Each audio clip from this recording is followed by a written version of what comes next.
नमस्कार, स्वागत है आपका जनसत्ता में। मैं हूं विभावरी दीक्षित, लेकर आई हूं आपके लिए बिजनेस वर्ल्ड की ताजा खबरें। जॉनसन एंड जॉनसन ने 11 अगस्त को घोषणा करी कि वो 2023 में वैश्विक स्तर पर अपने टैग आधारित बेबी पाउडर की बिक्री को बंद कर देगी। ये फैसला उन दावों के बीच लिया गया जिसमें महिलाओं ने शिकायत करी है कि जॉनसन एंड जॉनसन के टैग पाउडर से उन्हें ओवेरियन कैंसर का खतरा है। अमेरिकन कैंसर सोसाइटी के अनुसार आमतौर पर यह स्वीकार किया जाता है कि जॉनसन एंड जॉनसन में मौजूद एस्बेस्टोस कैंसर का कारण बन सकता है। स्वतंत्रता दिवस के दिन जहां पूरा देश खुशियां मना रहा था, तो वहीं मुकेश अंबानी को कॉल करके जान से मारने की धमकी दी गई थी। इससे मुंबई पुलिस में हड़कंप मच गया था। आरोपी ने एचएन रिलायंस फाउंडेशन हॉस्पिटल के लैंडलाइन नंबर पर 9 बार कॉल करके धमकी दी थी। अब मुंबई पुलिस ने आरोपी को गिरफ्तार कर लिया है। गिरफ्तार किए गए युवक का नाम विष्णु विधु भौमिक बताया जा रहा है। वो मुंबई के बोरीवली पश्चिम में परिवार के साथ रहता है। हालांकि धमकी देने के दौरान उसने अपना नाम अफजल बताया था। आपको बता दें कि धमकी देने वाले विष्णु भौमिक को गिरफ्तार करने के बाद उससे पूछताछ की जा रही है।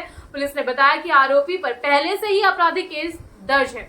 आरोपी की उम्र 56 साल है और वो ज्वेलरी डिजाइनर के तौर पर काम कर रहा था। मूल रूप से ओडिशा का रहने वाला भौमिक पिछले 25-30 सालों से मुंबई में ही रह रहा है।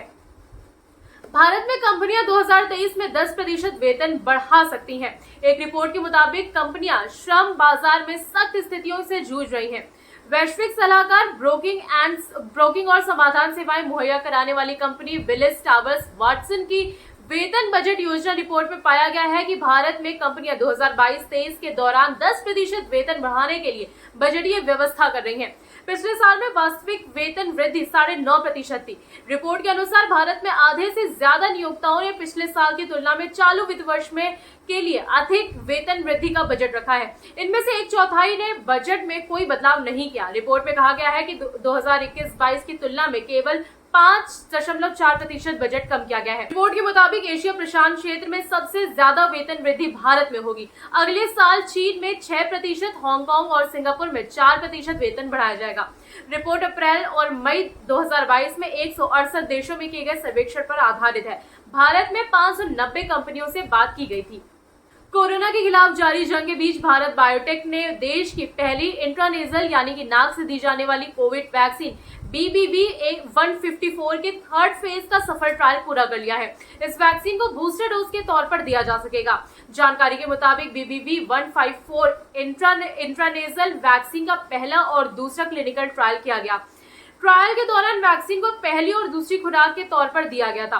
ट्रायल सफल होने के बाद बूस्टर डोज के तौर पर भी वैक्सीन का ट्रायल किया गया। हालांकि बूस्टर डोज उन्हीं लोगों को दी गई जिन्होंने कोविड के दोनों वैक्सीन लगवा ली थी।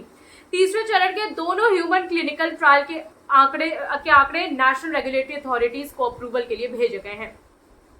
अभी के लिए बस इतना ही। बाकी बिजनेस वर्ल्ड से जुड़ी हर अपडेट के लिए बने रहिए जनसत्ता के साथ। धन्यवाद।